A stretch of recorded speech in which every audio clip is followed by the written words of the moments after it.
What is up? 1 second here. It says we've been live for 10 seconds in case anyone's trying to look at us. No one's trying to look at us just yet. All right.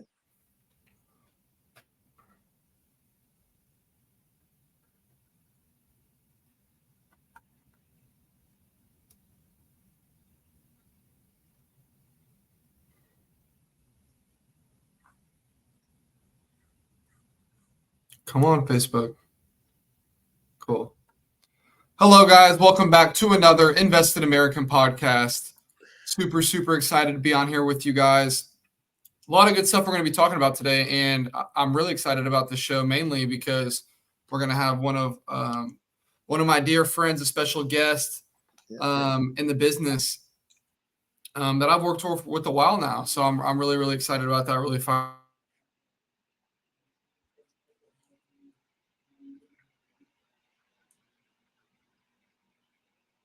So, Alexander, I don't know if you can hear me or see me, but you froze up. But I don't look frozen on my end, and the live deal on the left still says it's good.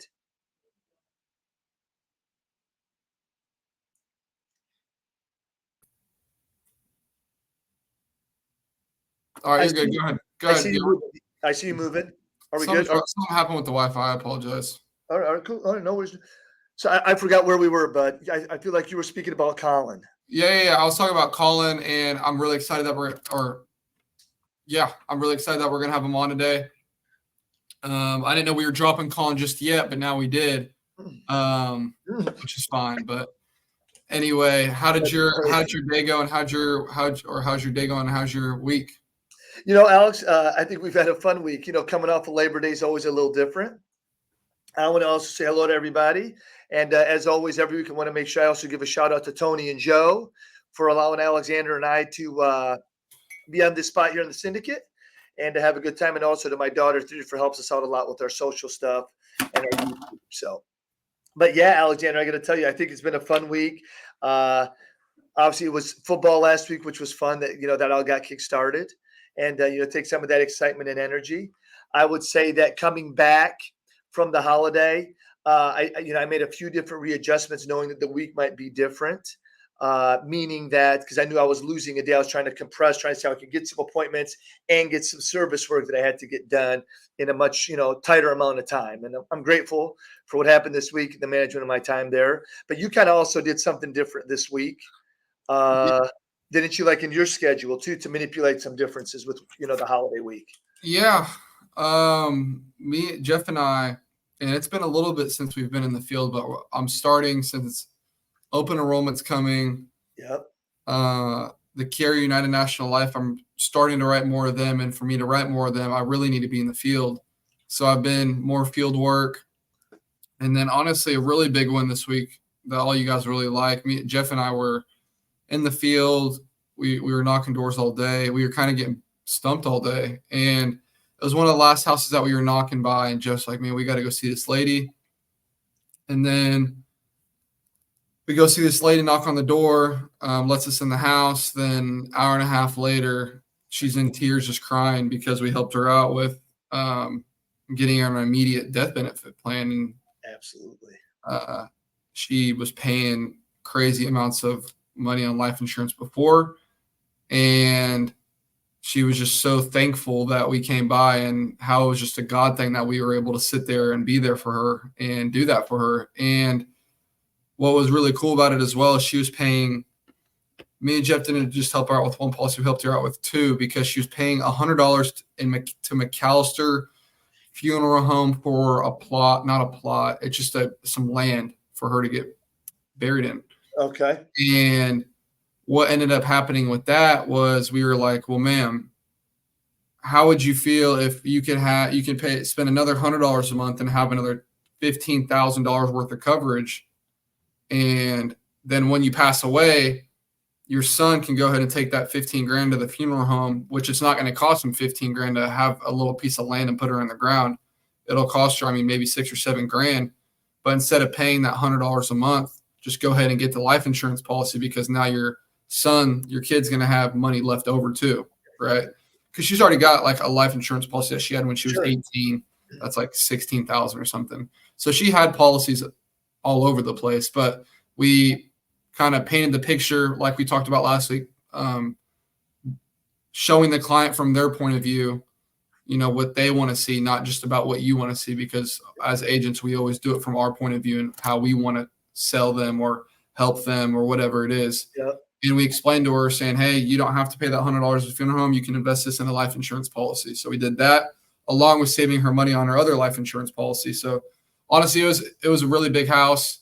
And we're grateful that we got in that house because we also helped her friend as well getting a life insurance policy too. So those are some really big wins this week on Jeff and I's end. But I don't know if you have anything else left to add on that, Dad, but if you want to jump into the retirement segment after.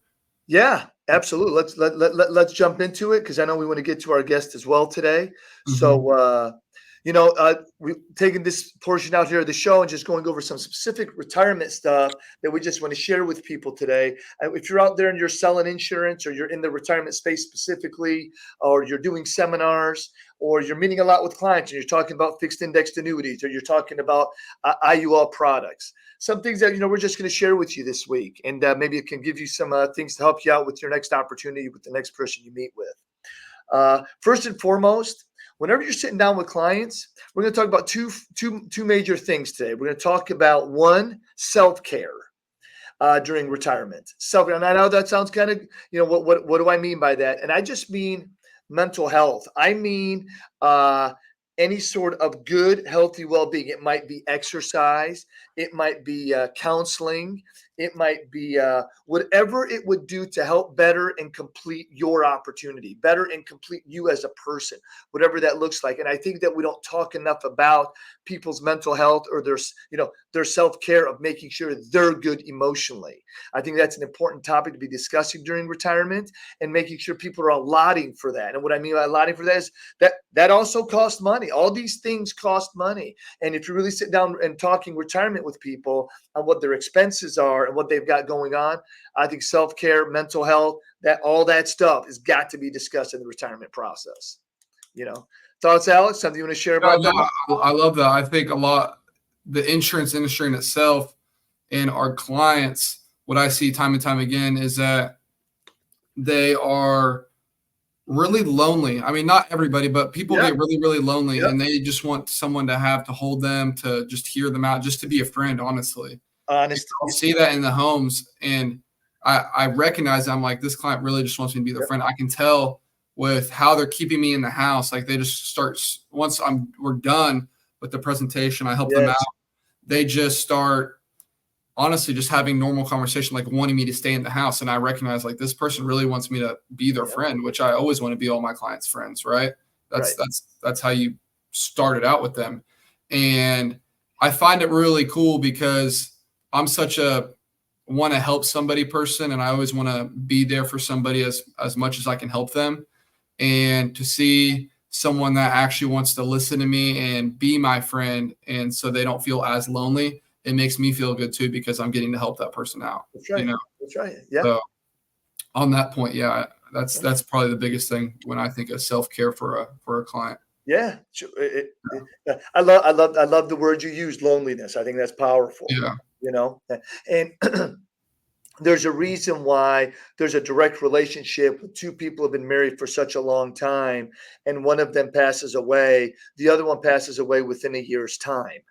Okay. Again, we're talking older ages, not typically the younger ages when someone, has a tragedy and dies at a younger age. I'm talking about when two people have been married a long time, they're old folks, they've retired. There's that 1 year between them. And it's kind of crazy, but that's part of the loneliness. That's part of the mental health that now we just have more awareness to. And I think all that has evolved after COVID, so there's retirement after COVID. I mean, that's part of the whole dialogue.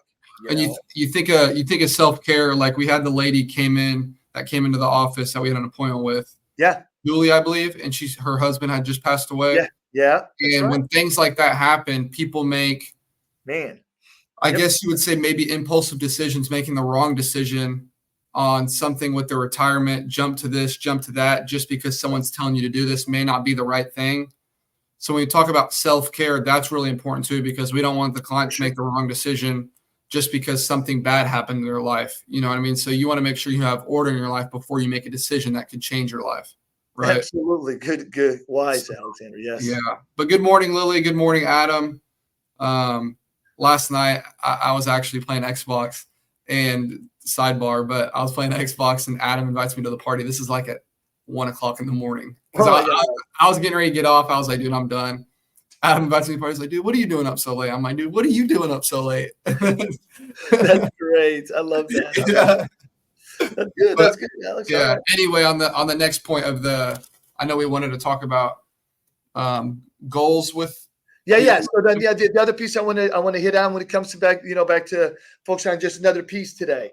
So another hot topic is talking to your clients specifically about what their goals were when they first started creating their retirement account. So, right, you got a client, they've got a 401k, or they started contributing to a 401k. What was their goals? What was their career like at that time? What was the kind of money they were making at that time? And what was their perspective and their outlook on life? When you think about that, okay, you had different motivations, different things. Like Alexander, today you're in your early 20s. You have a perspective, an outlook on life, the way you view things, right? So you're going to have goals related to that. But see, in 15 years, the question is, do you readjust? Do you relook at what are my goals now? What do I want to see? And what are you doing in life now? How has it evolved? How has it changed? All these factors get played into it, right? So I always get people to start thinking about those 4 core topics, right? What their goal was, their career, their income, and then where their outlook was at that time. Fast forward, right? So then what you do is that takes you directly to talking about their 401ks they have. And I don't mean the 401k they're currently contributing to. I'm talking about people will have 3 or 4 401k accounts with different companies they worked for at one time or another. They're not being managed. They're just sitting there, and years are going by where compounding interest with someone paying attention to their situation could be game changing for them. Right? But there's got to be someone engaged in the process to help make that compounding interest work. Someone's got to be working those accounts. So what you can help people by reminding them of what their goals were. Let's consolidate these 401ks together, create one for you, and here's how we're going to help maximize the greatest results, whatever that's going to be, right? And by doing so, then you'll review all the time what is going on. Stay engaged in your accounts is the next point. So when I say review, stay engaged. Remember, retirement, you even educate the client. You say, look, during retirement, it's not a switch. It doesn't go on, off, on, off. Retirement is something you must stay engaged in and rinse and repeat the cycle. Right? So encourage people to remember about their goals, again, their career, their income, where they were at that time, and what their outlook was then and now. Review that all the time. Consolidate some of the areas where there might be some holes there. Put those all in line, those together. You're going to have a client, again, that's engaged with you, excited to be with you. And you always remember, because retirement is not a one-time thing. It's a forever thing when you're retired. During your forever time, it's not a light switch. Always adjust. Encourage to meet with your clients a couple times a year, if nothing else. It's good for relationship. It's going to be good for solidifying the business. It's going to be good for working with them to get them the greatest results they can have. We want to maximize the best results possible. And I think we also see time and time again with people that we sit down with at these retirement seminars that are like, well, I haven't talked to my guy in a while. He helped me out with this about a year and a half ago, or 2 years ago, or however long. And we've seen it time and time again where people aren't taking care of their clients. So, as we tell them, this isn't just going to be a one-time sit. This is going to be, time and time and over again where we sit down with each other. And if you ever have any questions, we're going to set up a time to meet. It's not just, hey, I'll get back to you later when I can. Like you'll call and we'll set up a time to meet with you, That's 100% accurate. Yep. Yeah, which is really, really important. So I love that. And I just think it's all, at the end of the day, I think self-care and goals that they have, with their retirement is really, really important. So I love that, though. I love that whole little segment about self-care and retirement. Absolutely. Well, yeah, Yeah. that's good for today. I know we want to get on to our guest here. It's about 9:20 our time right now. So, Yeah. let, Cool. let's Yeah. get Well, moving on. dear friend of mine, we had spent a lot of time together the past, I guess you could say a little over a year and a half now, honestly, since I've known him. Got to meet him through the Ultimate Agent with Cody. Great experience. We'll talk about that, I'm sure, a little bit. And just getting to not just a friend, but honestly, like at some level, kind of like an older brother, because I don't have a brother, so which is pretty cool too. But a really successful guy in the industry. I'm just going to go ahead and bring him on now. One of my good friends in the industry, Mr. Collin Bingham. How's it going, guys? It's good to see you. Look, listen to all the screaming. Yeah, there you go. Everybody watching is screaming behind their phone right now. Don't worry. They can't believe it. They can't believe it. This guy, Collin. Oh no. How's it going, sir? How are you doing? Dude, I'm doing awesome. I'm super grateful to be on with you guys. I've missed talking with you guys. I mean, I talk to Alex pretty often. Yeah. But it's good to see Ollie. Hey, buddy, it's always good to see you. Hey, I'll tell you, dude, we don't talk enough either. But I just want you to know that I appreciate you and your relationship with my son. We weren't going to go that way, but just for you starting even to talk that way, I just want you to know when my son speaks of you, it's positive. It sounds like, oh, it's good big brother stuff, and that obviously Alexander's becoming his own man in his own relationship with Christ. He's got his own with Jesus, and you are you are a solid role model about that. You engage God in your life and within your family. So that's obviously great for my son too. So I just want to say, man, I don't think you know enough that Shelly and I both really appreciate the relationship you and my son have evolved and have continued to carry through over this time, much greater than, just it's all how it started, which is incredible, but it's in a different place today. So I appreciate it. Yeah, no, I appreciate that. And I told Alex this. We clicked within the first 10 minutes of our desks were right next to each other right there on the show. And me and him just clicked really good. And, I told him after the show that it's like, dude, I'm the youngest of 5 boys. And Wow. I've always wanted a little brother. Yes. And so Alex has kind of stepped into that role as well of just, I've always wanted to have somebody to talk to and just like have fun with, but also be there for him in a way to where it's like there's a parent-child relationship, and then there's a sibling relationship to where you can learn different things from different people. And so I've appreciated that relationship with Alex, and I love you and your whole entire family. It's just a great family, man. All right. Well, I appreciate that, young man. All right. Dude, bro, we're fired up to have you on, dude. I appreciate the kind words, dude. It's been good getting to honestly know you for the past year and a half.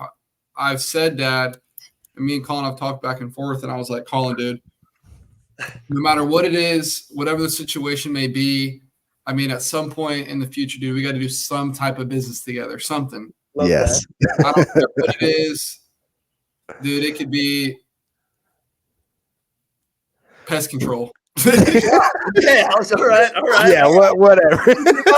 That's it. That's done. We, that's a whole nother approach. We could try it. We go into the thing. I've down the pest control route. Let's not do that route. We do pest control, but look, on the side I sell insurance, so call me. You're knocking on some big houses and you can start pitching annuities. That's what you can do. Right. Hey, while I do this pest control, listen, what are you doing for your retirement planning right now? What do you got going on? What if I told you about a product that gets you the gains when the market goes up, but there's a floor when the market goes down? Yeah, absolutely. Yeah, but seriously, I was telling him, I was like, dude, we got to do some type of business together. It doesn't matter what it is. And, we just, at some level, just got to manifest that. I know you're in Idaho, I'm in Oklahoma, but, there's still there's so many, most people, I feel like a lot of people make money just off a computer or their phone, Yeah.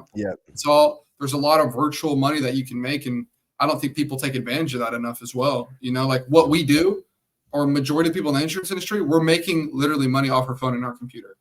Like that's how you make money, you know? And, you know, there's so many different opportunities out there, you know, insurance and outside of insurance that you can make money on a computer, you know? You know, but when we say that now too, Alex, it's even going even further because I think our jobs, and you know, maybe Colin, this is something, you know, let's get your perspective on some of this. You know, I think that you know, with AI, it's changing the game to another level, and I think that we all are more accepting. You know, you guys are younger than me, so my generation, right? So I'm 50, right? So anyone plus or minus whatever that looks like. Old head. Yeah. So, you know, and we're accepting of AI, I think. You know, we're a more accepting audience of it at our age. So when we're 65 and we're retiring, you know, what's that going to look like regarding our sales? Because I think we're more accepting of the robot thing. Okay. Yep. But I will say, though, that I always like the personal. I always end up, even with the robot, I'm like, just, can you get me to somebody? You know, you don't understand me, get me to somebody, because I want to talk to somebody. And I think that if we can continue to communicate, put ourselves out there, put our best foot forward in everything that we do, you know, because that'll grow upon time, that's how we're going to be separated. You know, so the phone thing is good, the computer thing's good with Zoom, but I think, you know, it is the personal touch that's going to separate us from the robots, because the robots are going to sell a crap ton of insurance too. Yep. And I agree with that, but I have a love-hate relationship with it, because there's the AI part that I like that can automate things for us and automate sales processes and follow up and all of that, which I think is important, especially in retention. But I'm the same way, to where when I get on the phone, the first thing I do when I get a robot is I say, speak to a representative, because a robot, as advanced as it will eventually get and as advanced as it is right now, will never have a personal relationship with you. And so I feel like our jobs will never be truly replaced, because there's always going to be somebody that's like, no, I don't want just a robot. I want an expert in the field that I can actually talk to, and that has a relationship, that knows my dog's name, that knows my kid's name, that sends me cards, that type of thing. That's always going to be king in my mind. That's so true. I love that. Yeah, I think that whole, what you're saying is so important too, just to piggyback off of it, because I look at literally just exactly what you're saying, Dad. You get someone on the phone, you're like, representative. It's like, I need to talk to somebody, because AI can only do so much for me. Because like, let's say I don't have a policy number. You're calling an insurance company. Please provide a policy number or social security. And you're just clicking 0 because you don't, or Yeah. like, because I don't have the information. And I don't know how advanced they're going to make it to where you could do all these things through AI. I don't really know what it's going to look like in the future, but I mean, time will tell at the end of the day. Yeah. But here's the thing. So I'll tell you, you know, you said something to Colin. This is going to be everybody. This is no secret. You want to know what one of the phases of our business that we all probably need to be looking at, Colin, is how we are on the front end of this AI stuff. Because I call the dealership now, and the woman after 5 rings picks up and she says, "Hi there, you're calling Bill Knight Ford. My name's Pam. How can I help you?" It's a person's voice. It sounds like a person. It gives me a person vibes. And she'll go over stuff. "All right, sir, what's your VIN number? You don't have that. What's your phone number?" And talks just like a person, just like it's got a list that it already knows. I got to ask this to get the data to get in front of the right car to see where I got to send this person. You know, and all of it's being recorded. You know, so it's like data. So when you transfer the person over, they can read the script. Yeah. So that's happening in our business. So we better stay on the top of that. How do we stay on the top of that? You know, that's what we got to keep looking at. Yep. And that's something I personally need to be better at. As I guess young as I am, I'm so illiterate when it comes to AI. It's not even funny. I'm pretty old school with a lot of things, but I do need to get in front of that for sure. So if you guys know anybody that can talk to me at a kindergarten level as far as AI goes. Yeah, and probably who's the kind of guys to talk to about it. No kid, and maybe this will bring us back. I know Alexander, you guys would probably talk about Cody and the stuff how you guys met, but maybe it'd bring us back. It's guys like Cody, it's guys like Chase McAllister. We do a lot of work with him with Unreal Leads. And love that guy. Love the training that he offers up to his teams and his customers, or his clients. But Yeah. So, but anyway, yeah. So why don't you take us back? What you were going to say something? I think about the ultimate. Yeah, no, honestly, I wanted to dive more into when I was having Collin on. Obviously, the relationship and everything's great, but I think people, Collin, really need to know how good you're doing and what systems you're using, so people can kind of, I guess, at some level, implement some of the things that you're doing, because you're doing really well. From what I know, we talk a couple times a week at minimum, but you're doing quite a bit of annuities now. Obviously, you're gearing up for open enrollment, right? Yep. So honestly, separate those two. Talk a little bit about your Medicare business and what you're doing, and then annuity business as well, because I know we were talking a couple months ago or 3 months ago-ish about you doing more annuities, and you're like seeing my dad and I in our seminars and what you're doing in it. I feel like at some level, if I'm wrong here, or correct me if I'm wrong, but I feel like it kind of motivated you because you knew how good you could be at doing annuities, seeing how good you already are at Medicare, right? Absolutely. And how crazy that's already impacted your business. Yeah. So I'll start on the Medicare side, and then I'll speak on the annuity side. The Medicare, I actually never buy leads. I am a very boots on the ground type guy where I'm still able to, I develop. So for those watching who do Medicare, there's a couple relationships that you need to make sure that you develop. Yeah. And my book of business is very two ends of the spectrum. My Medicare book is heavily DSNP or Medicaid, low income, that type of book, which some people don't like because there's a higher attrition rate, just because they can move, which things have changed with that, unless they're, for next year, Right. things have changed, so there won't be as much moving, which can be a good thing. Now, what I do, first thing that you need to do is you need to develop a good relationship with some long-term care facilities, skilled nursing facilities, and then go to low-income housing with 55 and older. If you go and you develop a relationship with a manager, some care coordinators, any type of manager at those facilities, and you come in and say, hey, look, so I call them the do's and donuts of Medicare and Medicaid. Okay. I bring in donuts and chocolate milk and, juices and all that type of thing. And I come in and I have a presentation that I do to explain just the basics of both Medicare and Medicaid and how they work together, and then the plans that you can qualify for, and what different levels of Medicaid and what they pay out and that type of thing, what kind of benefits you can get. So first off, I go in there and I provide value to these places, to these the low income housing, the skilled nursing, and the long-term care. With that, you're able to, free leads. I'm paying $20 for donuts and milk. And then these people, because you're there and I'm doing these events about quarterly, to help these people and get the new enrollments that way. They're seeing you all the time. They're local. So my attrition rate with them is, I have about a 92%, just that stay with me. Mm-hmm. Of course, there's some that move or pass away. Mm-hmm. So that's how I'm developing my Medicare.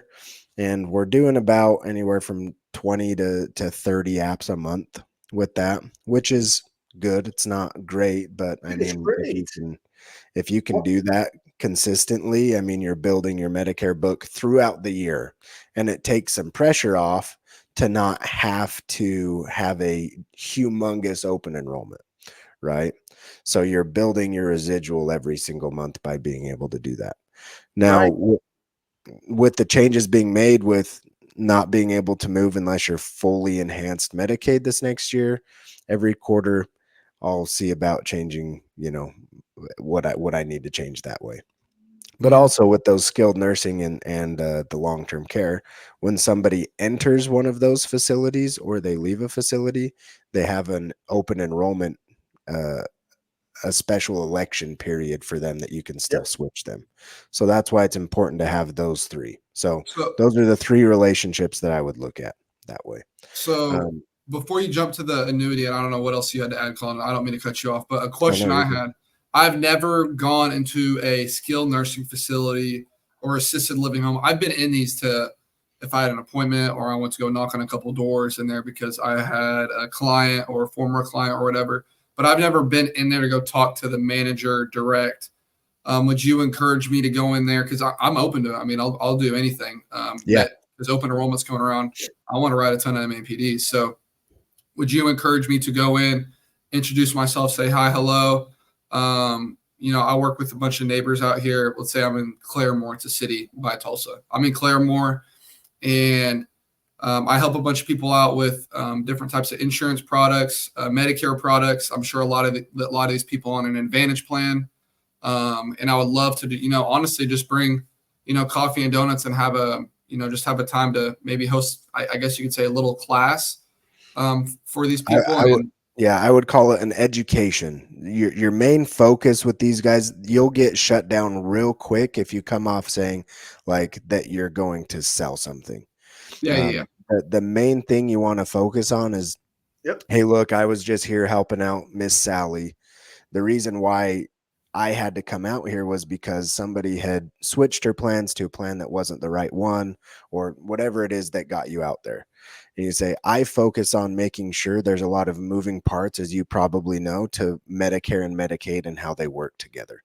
And so I like to focus on educating to make sure that they're making the correct decision, so that then when they're watching Joe Namath on TV or they're, getting all of these phone Yep. calls, that they're not doing something that's going to, one, change a plan that maybe you as the facility, you don't take anymore, so that now they have to leave your facility, or all of these separate things. So just say, I have a presentation that it's not a sales presentation, it's strictly educational.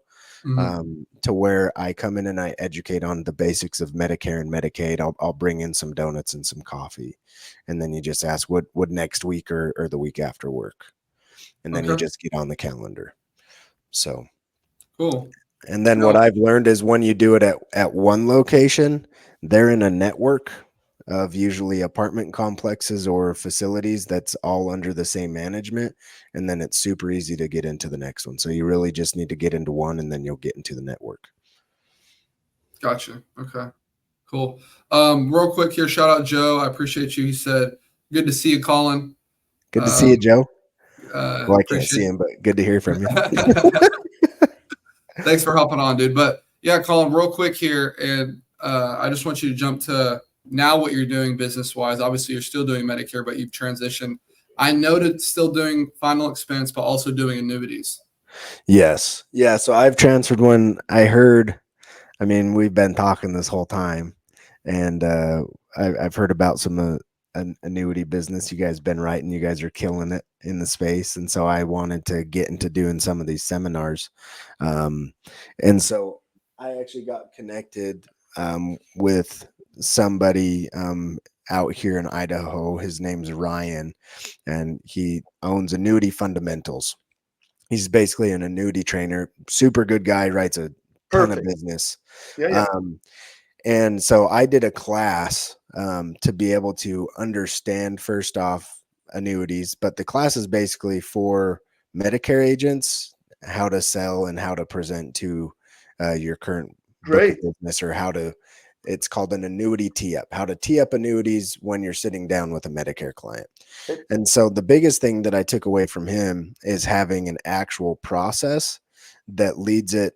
This is something that I got from him. It's a confidential data discovery. So what you do is, and it's compliant, you fill this out. It goes over, their Medicare, long-term care, life insurance, and then their retirement assets. And basically it trains you on how to, you know, get the basics of what they have in a non-salesy way so that you can come up with solutions later at a later time. Say, hey, look, you know, you're retiring, you're turning 65 here in 3 months. And then you ask, you know, how much they have in a 401k, that type of thing, because you want to make sure that if they qualify for LIS, that you can help them get on the LIS, or, you know, if they've been making $400,000 a year, you want to make sure that you don't tell them their Medicare premium is going to be $175, that it's going to be a lot higher. So that's how, when you're having the money question and you're in a Medicare sale and they ask, well, why do you need to know how much money I make or how much money I have in the savings or whatever? That's how you overcome that. But you really have a process to set up annuity sales. And so just this I've been doing it I've done one seminar, and Okay. we will write over $1 million in annuities. So we've already written 200. I have another 650 that I'm going to be closing here in probably 2 weeks. Love it. Met with somebody last night that it'll be about 300, and then another person that tonight that's about 360. Wow. So Buddy, let's go. it's a phenomenal, and it's just like to put that into numbers. And you know, I got my first annuity check and I was like, holy crap, this is freaking sweet. But for somebody, let's say you average an extra $200,000 in annuity business just by pitching your current clients or people, you know, that you're talking to.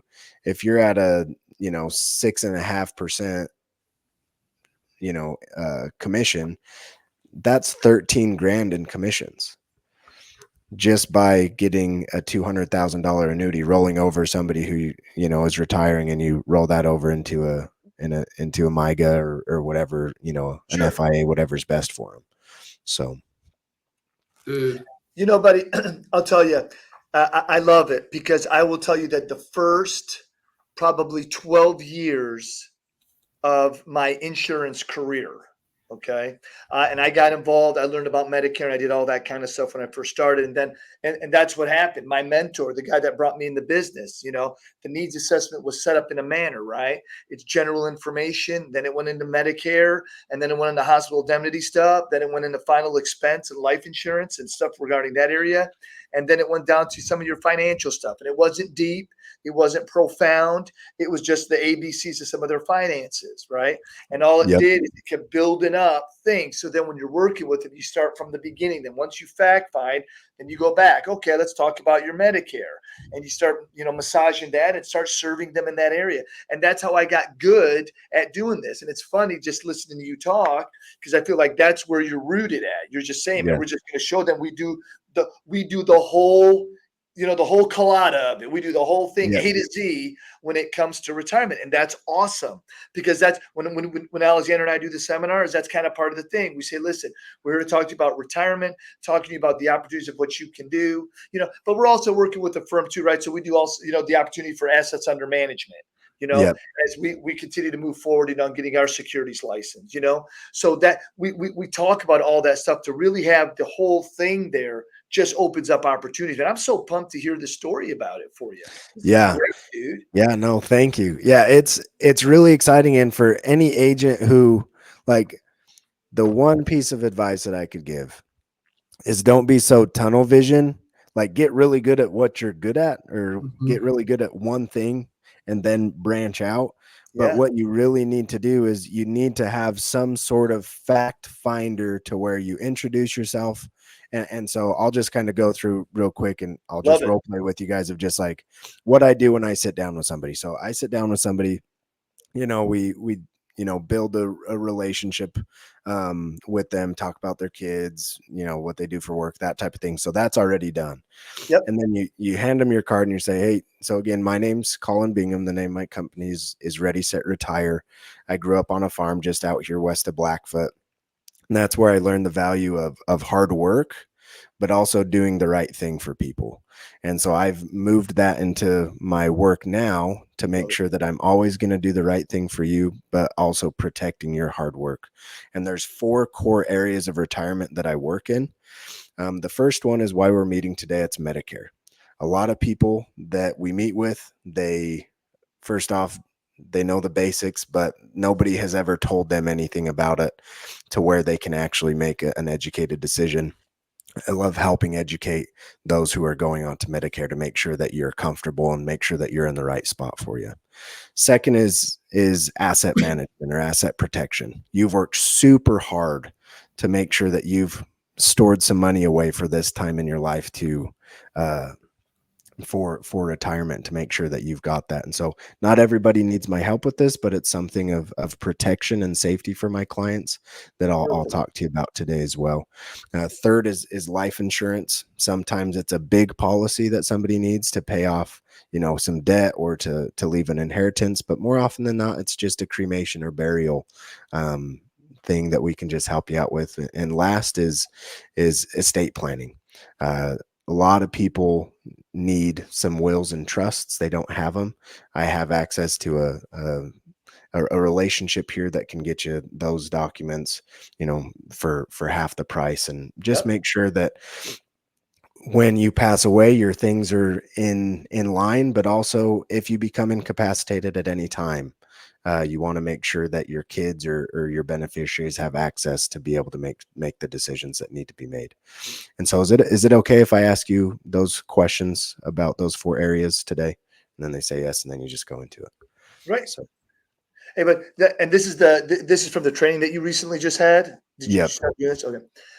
Somewhere in that man's family tree, when he was growing up in the insurance business, he's been influenced by Bankers Life and Casualty. That stuff is so old school. I want to be clear, like it's freaking great. Like I'm all in. Like I'm listening to you because that's how the needs assessment needs to be designed. Like you're walking it through every piece of the puzzle, man. I love it. That sounds great, and you communicate real well talking about it too, man. It's good stuff. I'm excited for you. Yeah. So it's just something like that. And then there's a little more. He talks a little bit more, but I didn't want to waste too much time on that. But that's how you set up being able to talk about each and every area, so that when you ask those questions, they already know that you're going to be asking about their 401k or about their Roth or about their life insurance or whatever, even though you're there for a Medicare appointment. Mm-hmm. Or if you're there for an FE appointment, say, yeah, we're here to talk about, your final expense planning, but there's 4 core areas of retirement that I help people in. And so I'll be asking you questions about that, or, that type of thing, to where it's not such a shock when it's like, so how much do you have in your 401k? Right. Or that type of thing, to be able to cross sell eventually. And I think that I love that point, Collin, because I think we really have our fact finding, right, is exactly what Collin's saying, like the 4 key components, right? So I think in a way, when we go in these houses as well, Collin, we have we pull out the fact finder, right? Yep. We got the front and back, right? You've seen our fact finder before, but it's going to talk about Medicare, ancillary, life, and then the retirement. So when I go into these homes, right, or if I go into a final expense home, I'm pretty much saying the same thing. I'm not just doing it as, I guess, more, I don't know what the right word is, but I'm going in and saying, hey, I know we're here to talk about your final expense today. That's our main goal. I want to make sure we get that out there for you. But also what we also do, and I'm just going to go ahead and go through it because I do this with every appointment that I'm in. We're going to talk about your Medicare, about your final expenses and what you have set up for your final expenses, and then your whole retirement, everything that you've worked hard for your whole life, right? Yep. And we make sure we obviously say it like you said, so they have an idea, so they're not blindsided when you, like you said, when you ask about the 401ks, they're like, why are you asking me about my 401k? You already cleared that up in the beginning of the presentation, right? Yep. So I love that. And having a good fact finder for everybody watching, like that's really, really important, because if you don't have a good fact finder, like you're going to miss things. Like you got to talk about things and see things so you can talk about it, right? So if you just have a final expense fact finder, you're not, and you have your Medicare certifications, you got all your Medicare stuff done. You're not going to talk about Medicare because you only got a final expense fact finder, right? Well, you want to know something crazy? So I did this dinner seminar, and 4 of the annuities that I'm going to write are from. So I worked at a different agency, and 4 of the so it's 2 couples. They were my past clients that I AOR'd, got them back that way.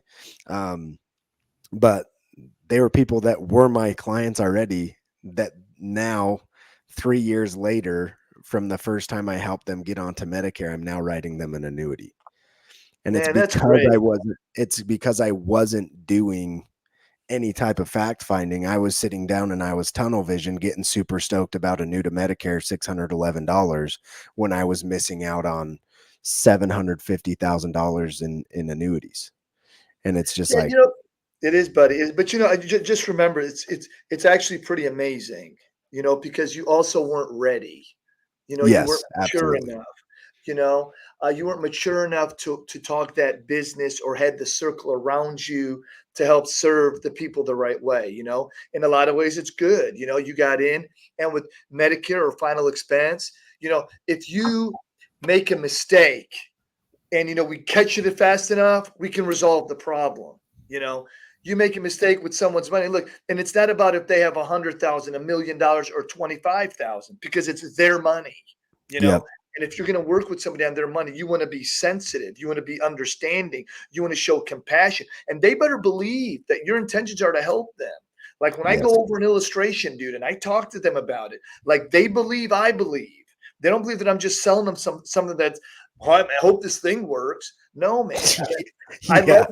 dude, look, I got to tell you, it takes time, but man, when the anniversary dates come back, and you got to get with your clients, you got to do that. You got to keep dialogue alive with you and the client. They'll refer other business to you. The better you serve your clients, the more opportunity they will give you to grow your forum, Yep.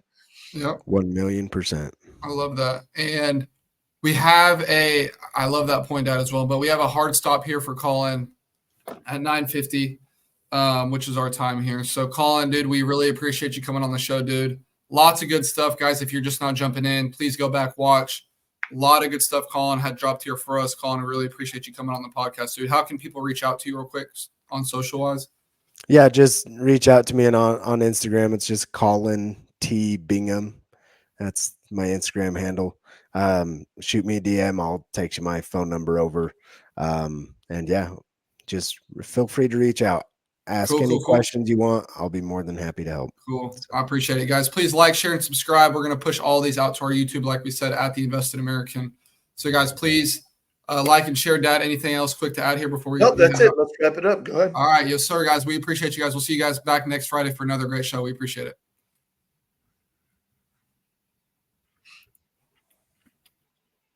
Cool. Hey, Collin, thanks for being on the show, man. Alex, it still says